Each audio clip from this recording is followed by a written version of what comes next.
much better. So we have to look at ways, how can we get to low LDL and avoid medicine? I'm all in favor of that. So if you can get to your LDL, your bad cholesterol, down to 50, and come back and show me this, I'm going to say, out of my office, you don't need my help. This is wonderful. The problem is only about 2% of us, myself included, who, by the way, I am on a statin medicine and I have no heart disease, but the majority of us cannot get that LDL down to these very low numbers we're talking about. So normal may not necessarily be what our goal is, and the goals have changed dramatically, and they're going to continue to change, because as the studies come out, we're finding that, oh my, 200 is no longer good, 180 is, and then it's going to be 170, and in the future it may be 150. The problem with that, the cholesterol levels in the US in adolescents are climbing, because they're raised on computer games, McDonald's, and no exercise, and you're going to see lipid levels continue to climb. So good news, your cholesterol has stayed the same, but research findings have changed. Again, what may have been normal 20 years ago, we're going to tell you that is no longer adequate. So what is cholesterol? Is cholesterol all bad? Of course not. We have to have cholesterol. Cholesterol is in your brain. It makes the lining of your neurons in the brain work. Cholesterol is in every cell of your body. So obviously cholesterol is good. Obviously, you need it. However, I keep talking about bad cholesterol. So what does cholesterol do? Let's look at a little video. These are LDL particles circulating through the cells. This is the endothelium of the cell. And when you have too much LDL, guess what? It penetrates the subendothelial area and turns into phagocytes. These are nasty cells. So here's endothelium normal, these smaller ones damaged. When you have too much LDL, again, too much, it penetrates and gets into the subendothelial space. Guess what it does? It damages the endothelium, causes those monocyte adhesion molecules, which then cause monocytes to adhere. The monocytes then penetrate the subendothelium and they turn into phagocytes, cells which eat the cholesterol. These cells which then eat the cholesterol become big, fatty cells. They're foam cells. These cells are very high in cholesterol, and they're very, very dangerous, because look what happens. So now you have these big, fatty foam cells, and what they do is release chemicals. And these chemicals cause these smooth muscle cells to move into the area, and the smooth muscle cells lay down plaque. And that's what's in the coronaries. When I do your heart cath, this is what I'm finding. I'm finding plaque in the arteries. And when that plaque, the plaque doesn't need to be 90% to cause a problem. Let's see what happens with minor plaque. So we know that repeated healing and injury leads to progressive occlusion of the artery. So all of us in this room, everybody here, including my beautiful 22-year-old daughter, already has plaque in her arteries. It's not going to be apparent angiographically, but I know it's in the artery walls. And what's happening, let's see what happens with damage. And so you're going to have progressive buildup. Now when you get to this level and the lumen is compromised, let's call that an 80% blockage. These are the patients I see in my office. These are the patients that say, Doc, I'm having tightness in my chest. I said, yeah, you're having tightness because you have an 80% blockage. So once the blockage is over 70% approximately, that's when people will have symptoms. And that's good. So if you have symptoms and I catch it before it causes a problem, great. Put a stent in, lower your cholesterol, stop smoking, control your diabetes and hypertension, you're good to go. The problem is most blockages don't get to this level before there's a problem. What happens is they're only about 30%, and then you get plaque rupture. These little things, those are platelets. They start sticking to the area of plaque rupture. More platelets come in. They form a white thrombus, white clot. The clot gets cross-linked with von Willebrand and fibrinogen. It sticks, red clot, boom, heart attack. So you just had a 30% blockage, undetectable. You couldn't tell you have it, you couldn't feel anything. And from whatever happened, stress, hormones, hypertension, diabetes effect, the plaque ruptured and boom, red thrombus, massive MI. Yesterday I had a 57-year-old, no warning signs, massive MI, couldn't save him. He died on the cath table. He got here in 90 minutes, Cardiogenic shock could not save them. The front artery completely occluded. This is real, and this is what we're trying to prevent. We're trying to prevent the pathophysiology leading to acute coronary syndrome, which is plaque rupture, leading to unstable symptoms, leading to ST elevation MI. And guess what? It's due to cholesterol deposits. So myocardial infarctions in the US remain high. We have the best technology in the world. We can put in valves through the legs. Annette is here, that's her program. We can seal the atrial appendage. We can put big heart assist devices. We can keep people alive until they get a heart transplant. I can take people who are near death and have them walk out of the hospital 2 days later. But we still have a problem. 525,000 new heart attacks a year. 190,000 recurrent heart attacks. These patients already have had another one. One heart attack every 44 seconds in the country. That's why I'm so busy. We don't have enough cardiologists to deal with this. And one person dies every 4 minutes from acute coronary syndrome. The disease prevalence is real. Let's look at this. I'm hoping this. Okay. Let's see if you can hear this. I want to show a little slide because, as I mentioned, cholesterol is not all bad. If you or someone you know is diagnosed with high cholesterol is, and why it's important to keep it under control. Cholesterol is a fat-like substance made by your liver and also comes from foods you intake that is then packaged into particles called lipoproteins. Your body needs cholesterol to make hormones, vitamin D, and a substance that helps you digest food called bile. This video discusses two types of lipoproteins that carry cholesterol: low-density lipoprotein, or LDL cholesterol, also known as bad cholesterol, and high-density lipoprotein, or HDL cholesterol, also known as good cholesterol. LDL travels through your bloodstream, delivering cholesterol to the cells that need it. If your body has too much LDL, it can build up in the walls of your arteries.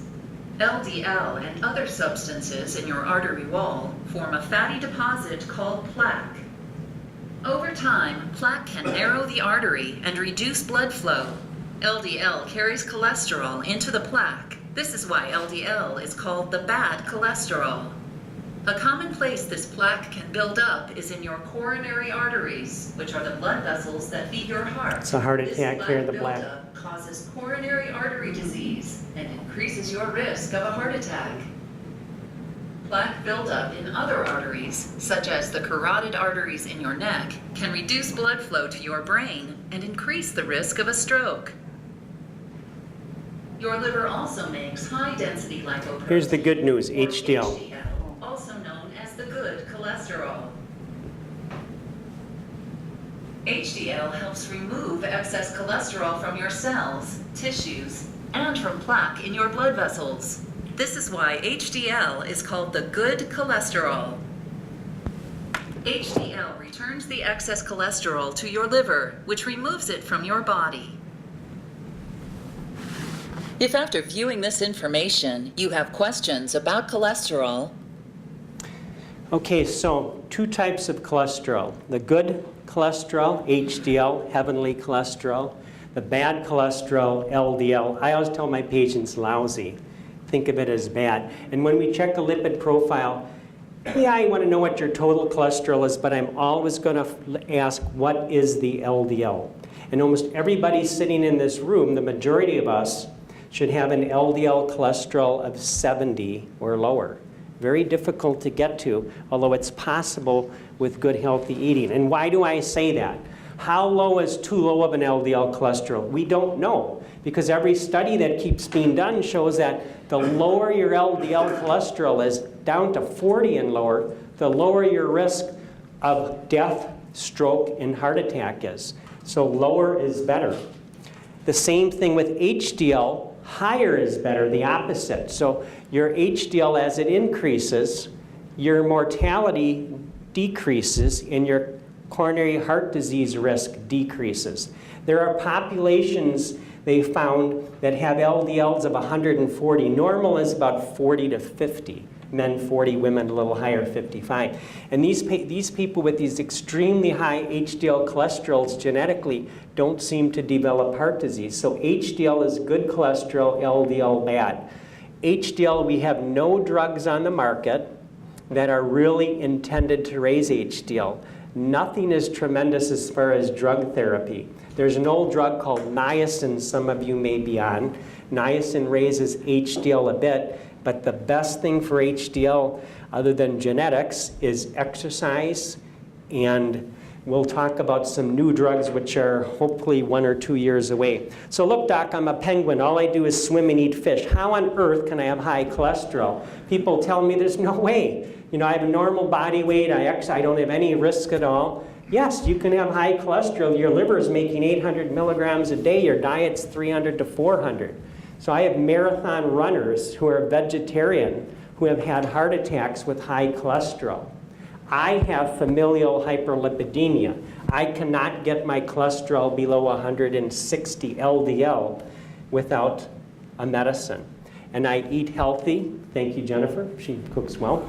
And, you know, maintain the weight and everything. Blood pressure cannot do it. So you can, on the outside, you can look fit and trim, but you still could have high LDL cholesterol. So we already touched on this briefly. Why does the body need high HDL? Why does the body need cholesterol? Important in vitamin D. It's important to make hormones, sex hormones, estrogen, testosterone.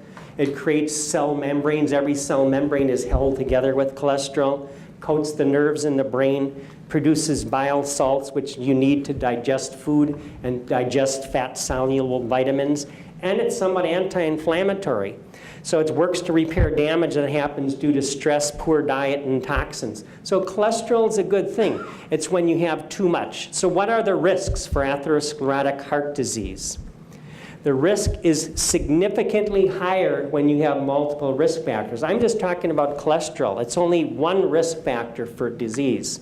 Many of us have multiple risk factors. Advancing age, can't change it. Over 75 in particular. Total serum cholesterol, low HDL cholesterol, high LDL, diabetes. If you're diabetic, you essentially can give yourself heart risk equivalent. So a diabetic, you can start with the premise, there's going to be heart disease. So diabetes is extremely important to control.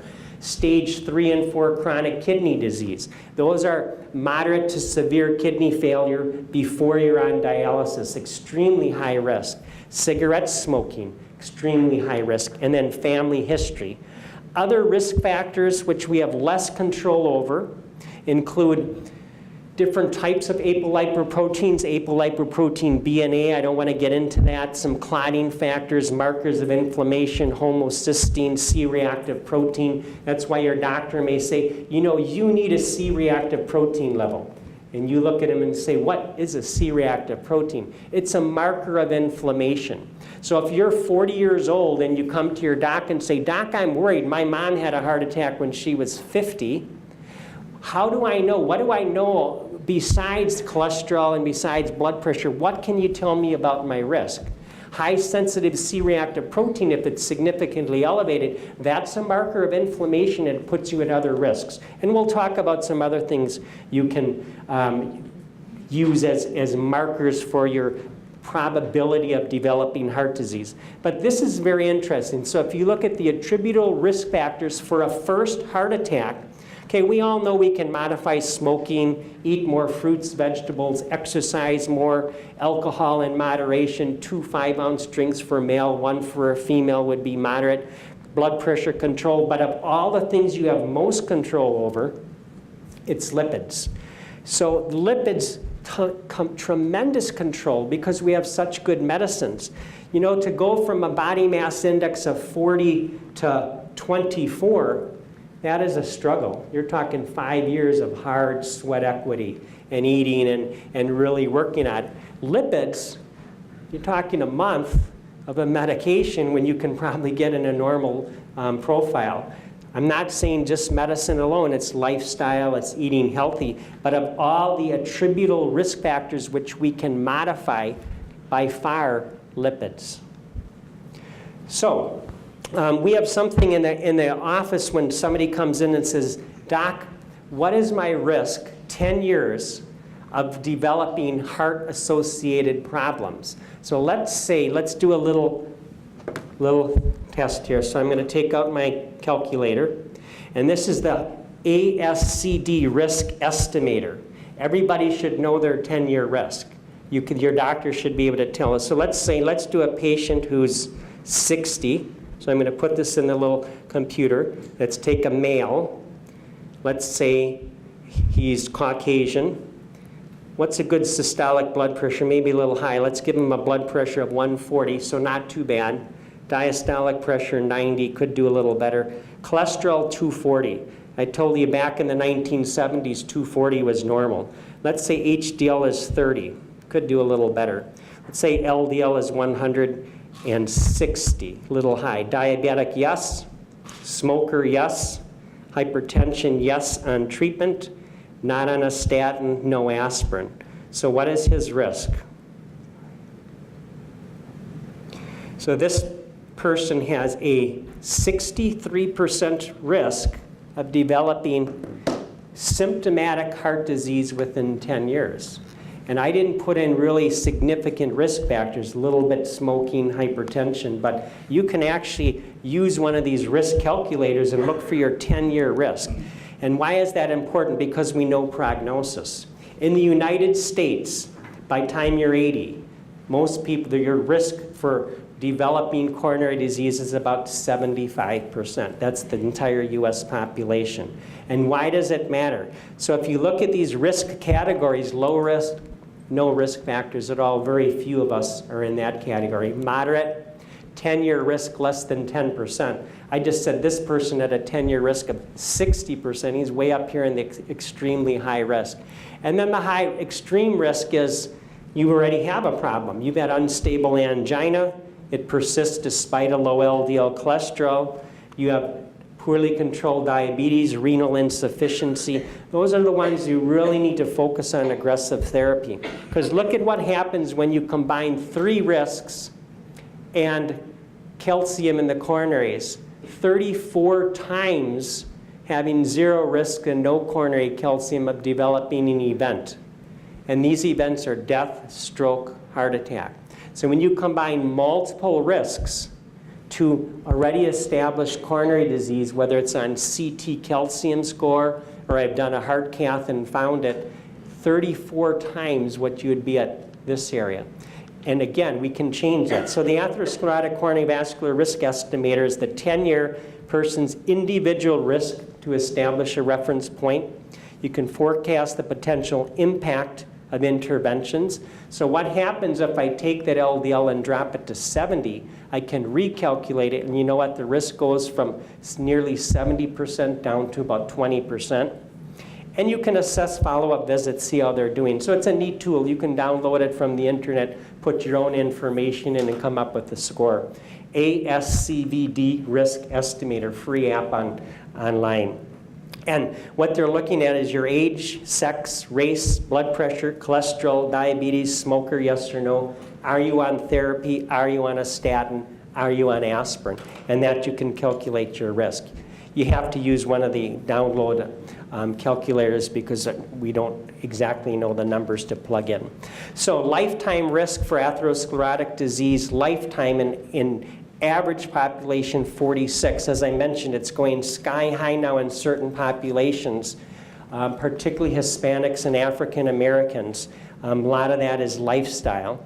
Optimal 10-year risk is 3.4%. If you're plugging into this calculator and you're getting down below 5, you're doing pretty well. If you're under 5%, I don't recommend a statin.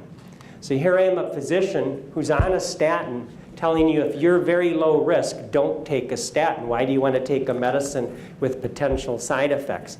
Problem is most of us are here today for a reason, and that is either we or a loved one or a family member or a relative, somebody has disease and they're here for a very good reason, so all of our risks are probably much higher.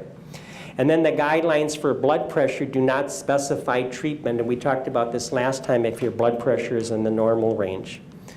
I'm going to skip through these. So, screening test.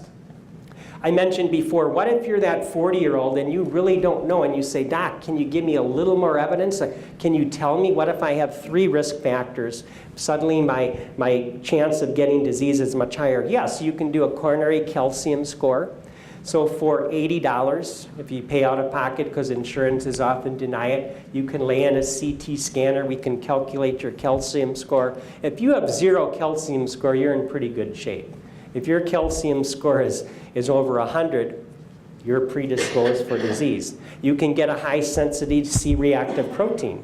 I mentioned before that's a marker of inflammation.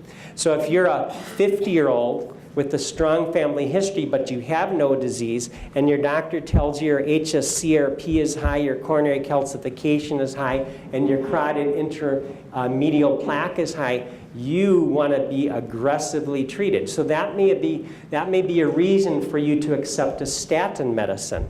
So if you're healthy, but you have all these markers and your cholesterol is a little high, instead of ignoring it, you're going to be more aggressive. So I'm a big fan of these. Now some things people say, well, Doc, why don't you get a folate? Or why don't you get a homocysteine level?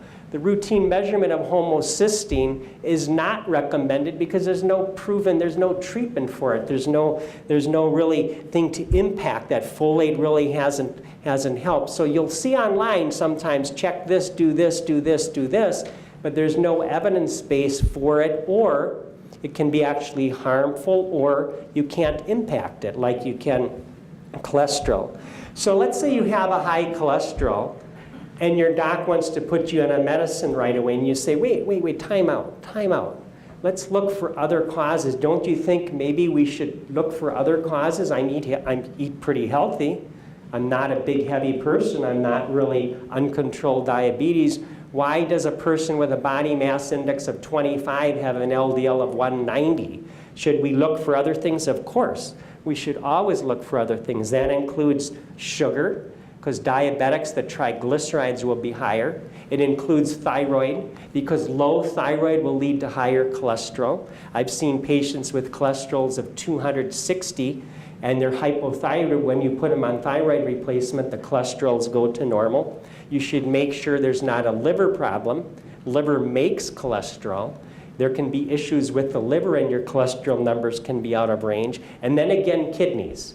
Kidneys are smart organs, and the kidneys release hormones, and the kidneys, if there's kidney issues that you can treat, you may be able to impact cholesterol. But by far and away, it's the thyroid and sugar. So what are secondary causes of dyslipidemia? We mentioned diabetes, thyroid, liver, renal tests. Check them. Now, I want to get to the evidence because people do not want to hear what I'm about to say, and that is medicine will save your life. It's overwhelming evidence that LDL cholesterol should be lowered. I already showed you this slide.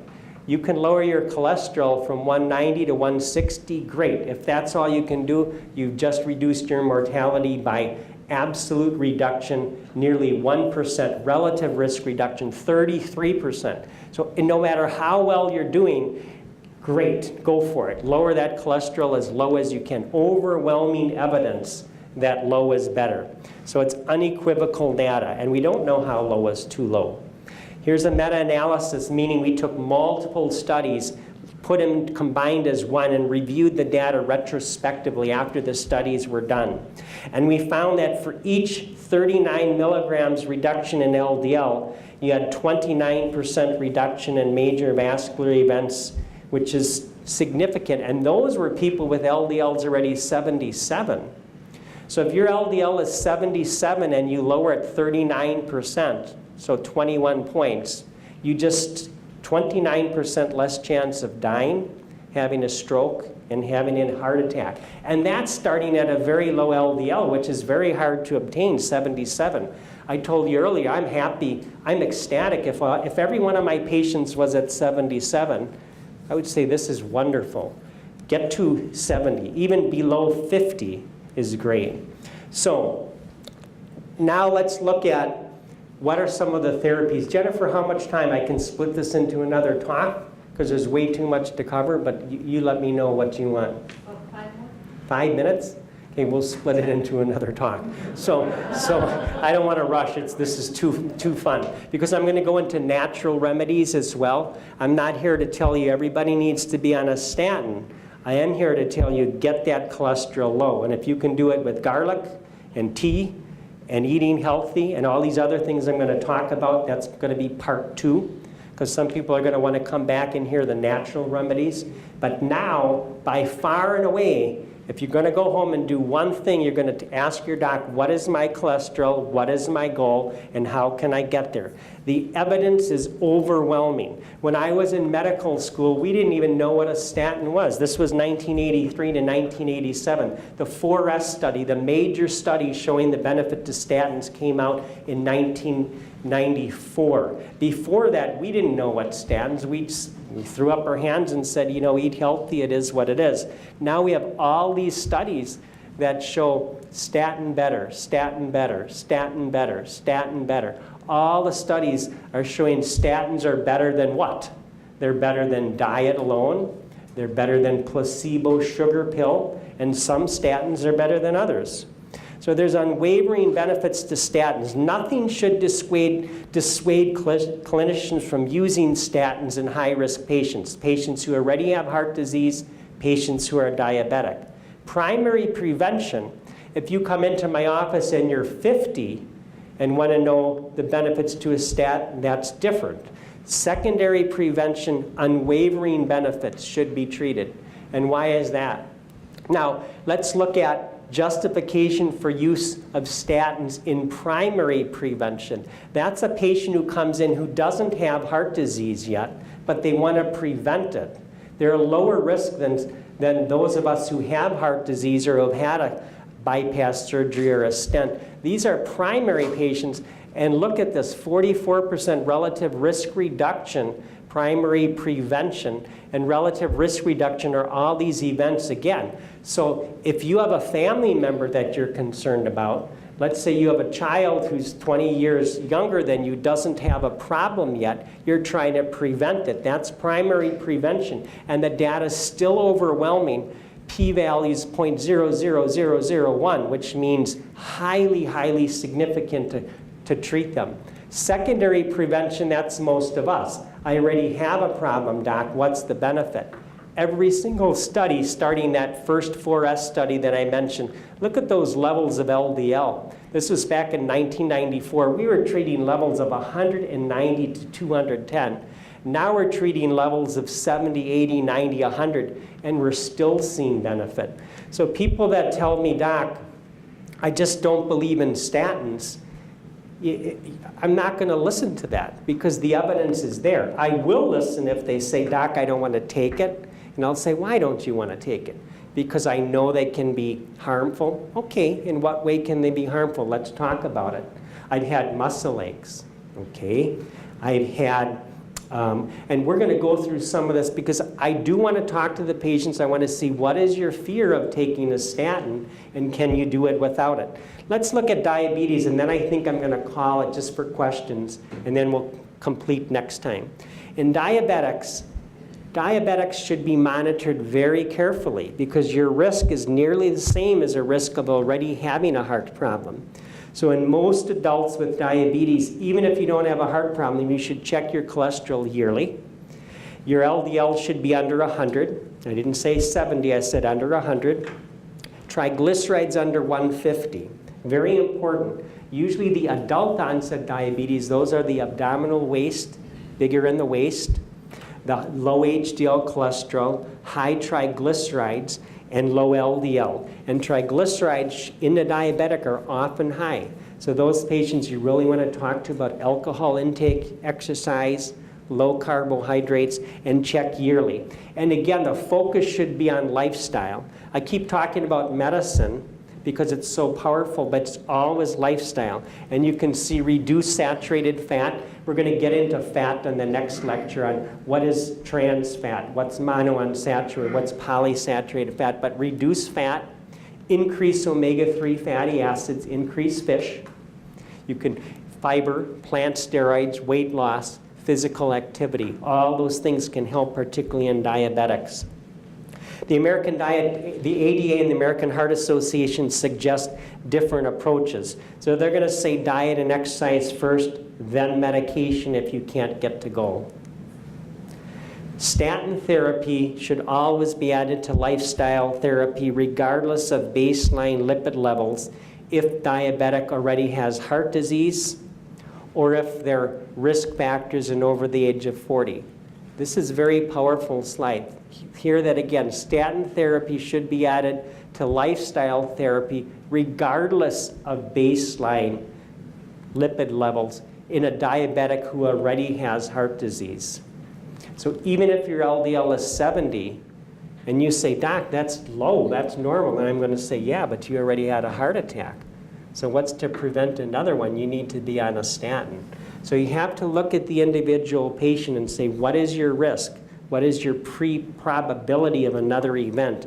And then aggressively treat. So here's the fastest food in town menu. I'll have this, this, this, and an order of statins. And I've always told Jennifer, I said, as long as I'm taking my Lipitor, I can have a 32-ounce ribeye this weekend. So just take the Lipitor and control it. So with that, I'm going to leave it. Now, there's so much to cover because I'm really excited about some of the natural remedies. And if you look on Mayo Clinic website, you'll see Mayo Clinic cholesterol therapy, and you'll see what they endorse as some of the natural things. So I want you to do your homework, and I want everybody to come back with one natural remedy or one plant-based or something that you can do besides a statin and see, okay, Doc, here's evidence-based medicine that says this therapy works. I don't want, because my great-grandma told me to take this, I want you to say, this has been significant proven benefit of drinking a liter of grapefruit juice or eating this much cinnamon or taking this much krill oil. See what you can come up with, and we'll just do a little, I'm not going to put anybody on the spot, but if you have some interest in comment, I want to hear about it. And then we're going to look at evidence-based medicine, see what's of proven benefit. Because again, if you can do this without me prescribing a medicine, I'd rather do that. However, I'm going to be very insistent on a high-risk patient who already has disease or a diabetic patient who's 40 with disease. I am going to aggressively recommend lipid lowering with statin therapy. Good news is, for all of us who can't take statins, and the literature says 2%, in my practice it's probably 10%. There are 2 new drugs on the market which are life-saving. They're monoclonal antibodies, essentially no side effects or very rare. And you can, with one dose, you can drop your cholesterol 200 to 300 points. We're going to talk about that further. And those are the new class of drugs called PCSK9 inhibitors. So there's hope for you sitting here that says, Doc, I can't take statins. I've tried 3 or 4, and my muscles or my whatever it is. We'll discuss side effects, real and myths. And there is hope. There are other new drugs which are out there that are wonderful. So now I'm going to, next time we meet, I will finish the discussion, go over some of these natural remedies and other therapies, and then maybe even show you some pictures of some neat coronary events that happened that we were able to intervene on. So I'm going to open it up to just a few minutes of questions. Is that all right? Okay, any questions today on what was presented or anything in general with cholesterol? One of your comments were on muscles from the statin drugs. What's your thought on the CQ10? Oh, I have 2 slides on it. Yes. My thought is, yes, I think about it. Can you repeat the question for the video? Yes. The gentleman said if somebody has muscle aches from a statin, what is your feeling on CoQ10? And my feeling is try it. It's harmless, it won't hurt you. There's some evidence that statins can cause damage to muscle tissue by oxidation, and you'll deplete CoQ10 levels, and you may be more prone to muscle aches. There's no data that says to prophylactically put it on, so if I prescribe a statin, I don't prescribe CoQ10 at the same time. But there is data, and we'll go over that, that says try that first. So we're going to try 5 different scenarios of if you're having trouble with statins, what I would recommend instead of just giving up on them. But CoQ10 would be one of the first things you're going to do, which is over the counter. You see it advertised on TV. The #1 doctor recommended Quinol, and it's like, I don't recommend brands. There's no brand that's better than the rest. It's a marketing gimmick. But yes, I would definitely recommend that. Thank you. Any other questions? Yes. Are these new things affordable? No. On the question, are the new cholesterol-lowering drugs affordable? No. The PCSK9s cost $14,000 a year. The insurance has denied it now for 2 years. They said, no, we're not going to pay for that. Are you nuts? It can't do that anymore because we just have the new data which was published showing it saves lives over statin therapy. If you can't get to goal and you add this drug, I just saved for 50 patients I treat, I'm going to save another life. And for people who can't take statins. So before it was just a number, we didn't have the good data. Now we have, if you're on a PCSK9, you have less chance of death, stroke, heart attack. So the insurances are not going to be able to deny this. The problem is they'll approve it and then stick you with a copay of $600 a month. So, you know, if you have a copay of $600 a month, I don't know how many can reach into their pocket and give the drugstore $7,000 for one drug when you're on 6 different drugs. The upside, though, is there's becoming overwhelming data that these drugs work. So and there's more competition. There's now 2 on the market. I speak for another company. I just started speaking for them. They have one that's going to come out in a couple years that's oral. There's assistance programs. So it takes my nurse on average 2 to 3 months to get one of these drugs in your pocket so you can use them, and so it's affordable. So we have to go through specialty pharmacies. We have to look at your income, your disposable income. We have to apply for grants from the companies. We'll get them in the hands of those who really need it and make it somewhat affordable, or try to get samples. But, I mean, if you have homozygous familial hyperlipidemia, cholesterol of 600 and you're 20, you're going to be dead in your 30s unless you're treated. If you have familial heterozygous hyperlipidemia, an LDL of 190, you are going to have serious problems unless you get that LDL down. And now we have a drug that can do it. So you're going to see a huge paradigm shift switching from completely statins alone to maybe lower level that your muscles can tolerate, and then maybe adding the new ones when the price is more reasonable. Great question. Price matters. Because half the people don't tell me, why are you not taking the statin? And they're like, I can't afford it. So I take it 3 days a week instead of every day. Or they're embarrassed and they don't tell me. And you know, price is a real thing. Statins now are wonderful. You can go to Myers and get a Torvastatin for free. They give it away so you buy your other prescriptions. So statins are dirt cheap now. So that's no longer an excuse as far as being able to afford it. It usually comes down to the side effects of the medicine. Yes?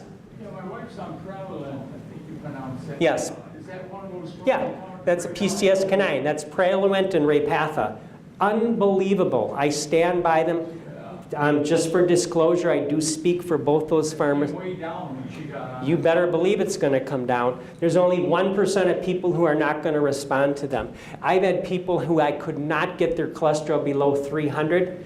Heart attacks in their 50s, couldn't, stents like you wouldn't believe, 2 open heart surgeries on maximum statins. I put them on Praluent, and a month later their cholesterol's 150. I had people crying in the office, they were so happy. So yeah, the drugs are out there. And did you get assistance? Was yours? Express Scripts. Express. So every insurance is different. Some people it's no problem. Others look at me and laugh and say, "You have got to be kidding, doc. You know, there's just no way." Next question. Yes. What's the function of L-arginine? I mean, it's an over-the-counter. What does that do for coronary stuff? For coronaries, there's no evidence that it really is beneficial at all. I'm going to look that up. I don't know specifically on that. There's nothing in the literature that I know of showing a benefit to doing. You know, that's used in enzyme production, many things. It's probably not harmful, L-arginine, but I don't know. Let me do a little homework and come back to you on that, because I'm not aware of one study with that showing benefit. Could you write that? No, I'll remember, it's fine. I'll have some data next time. Any other questions? Do you have any handouts? Yes. Do we have anything today, Jennifer? Yeah. Just looking, and there'll be more handouts next week, or next month. And in the office, there's quite a few handouts on diet, because I'm a big proponent of the Mediterranean diet. For whatever reason, the medical societies have been slow to change their thinking. They refuse to acknowledge their errors. And we make errors in medicine. But it's hard to change that. And the American Heart Association, American College, and the Dietetic Association, it can be years and years. It's like moving a dinosaur before they finally adopt new things. And we've been preaching forever that low fat is the best diet. And low fat is important, but we probably know more now. So yes, low fat, don't go home and say Dr. Felten said it's not important and I can just eat all the fat. It depends on what type of fat. Trans fat is horrible. All the pre-processed things, all the things you get at the store that are not natural, they're loaded with garbage fat. Trans fat is evil, avoid it, but the Mediterranean diet, if you're looking head-to-head, beat the low-fat diet, head-to-head randomized diet published in the most prestigious journal, the New England Journal.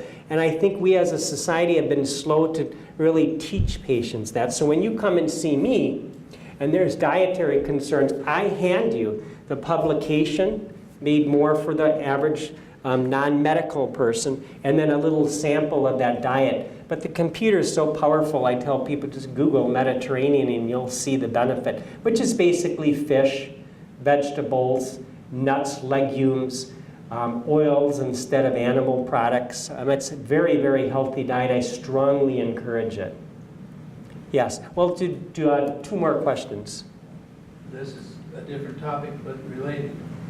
I had bypass surgery about 4 years ago.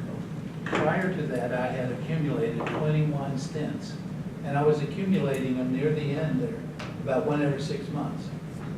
Since then, I've not had a single stent. Why don't I continue to have to have stents after the bypass? You have not had stents after the bypass? Not a single. Okay, so this is a question. Doc, before bypass, I had problems. I had stent after stent after stent, 21 stents. Now I've had surgery. It's been 4 years. I haven't had another stent. Why is that? Did I cure disease? Heck no, we didn't cure anything. We just bypassed around the blockage. Stents do not cure heart disease. That's what I do for a living. I can save a life. I can make your quality of life better and reduce angina, but I didn't change the natural history of heart disease. Coronary bypass saves lives. It can prevent death. It can prevent better quality of life. You can get rid of angina. And guess what? Coronary bypass usually lasts 10 years, the average vein graft. And people after surgery will generally do great for 10 years and not have any angina.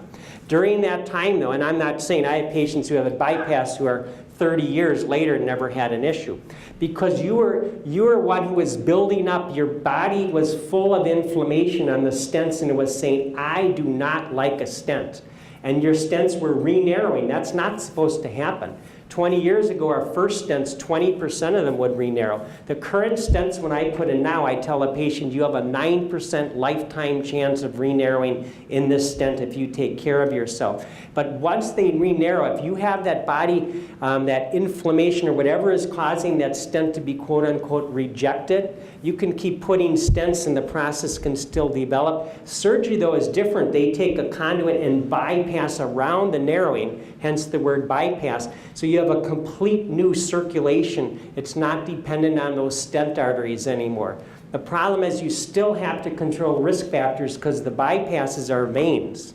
There's an artery which we use that can last 30, 40, 50 years. So that cholesterol started growing a long time ago. Oh, when you do autopsy series in Marines who are healthy as can be in their 20s and look and cut their coronaries, they already are developing hardening of the arteries. So it's a silent killer.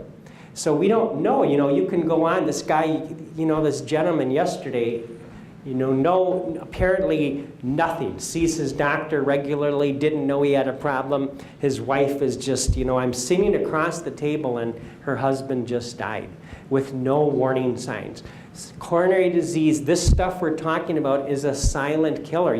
Sometimes you just never know. That's why I said if you're lucky and you have a 70% blockage which starts causing angina and we can catch it in time, that's what you want to do. So stents, the number of stents, you can put in many, many stents, but once you start getting in stent narrowing, it's a point of diminishing returns and often will lead to bypass surgery, which is longer lasting, thank goodness, than our older stents. Current stents are pretty much as good as bypass in certain cases. One more question. No other questions? Wonderful. Oh, one more question here. I love taking questions. I'm on, I think, one of them new cholesterol medicines. Okay, do you inject yourself? Twice or every other week. Okay, so you are. Okay. Dr. Gilman put me on it. Okay, And I did get assistance. okay, And I cannot take statins. All right. I'll just cripple up and fall. And he was after me like you would be. Statin. I said, Doc, it's right in my records. I cannot do this. He said, I'd like to try this on you. Would you? I said, okay, I'll work with you. 3 months, I come from 150 down to about 80. yeah. So here we have a gentleman, Bill. I'm talking for the audience who couldn't take statins, myalgias, problems. The doc kept hammering him just like I do. Although I will listen and say, boy, you're right. This is a problem if you fail 2 or 3 statins. He listened. He listened, and I know this cardiologist, he's excellent. Put him on a PCSK9, one of those new ones that I said are $14,000 a year. In this room alone, I love to hear this because this is a small audience. We have 2 success stories. 2 success stories with PCSK9s, and both patients are able to afford them or have insurances which pay, and both have been successful dropping the LDL tremendously. So don't give up hope.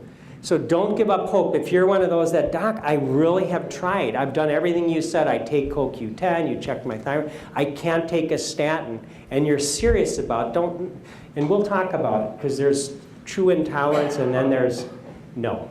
An elbow ache after bumping it is not a statin side effect. So this is great. We may actually have more than 2 in the audience, possibly 3 for sure. So in a very select group, small, we have success stories. I'd love to hear it. Thank you. Actually, I'm getting mine free. Yeah, and I'm telling you, the companies are serious. It's almost unethical not to get these drugs in people's hands when we know they work. And if it comes down to a money thing, we have, as society, have an issue. But we will do our best. Midland Physicians Group cardiologists will do their best to get you the drugs. And fortunately, I'm on both companies' speakers list, and we can sometimes help pull a few strings, not always. I'll give you a story and then I'll shut up. I had one of the salespeople, his uncle had horrible disease his whole life, high cholesterol, and he came in with a massive heart attack. I did what I did, put a stent. He walked out of the hospital a day later, put him on a PCSK9 drug. His cholesterol dropped from nearly 300 to 130, was doing fine, and then his company stopped, didn't pay for it and cut him off. And this was the uncle of a pharmaceutical rep who got, so it's a game. It's a game we play all the time, which unfortunately is part of medicine. But this country, we're so blessed because we have so much technology and such good drugs to use. And you don't have to sit there at home and worry about, I just can't do this. There are other options. With that, we're going to end the talk. Next time is even more exciting. Now we went through sort of the boring data, but now we're going to go, what can I really do? And what about statin side effects? I'm going to look up L-arginine, and we're going to have one more talk about lipids. And then I want you to let Jennifer know what other exciting talks.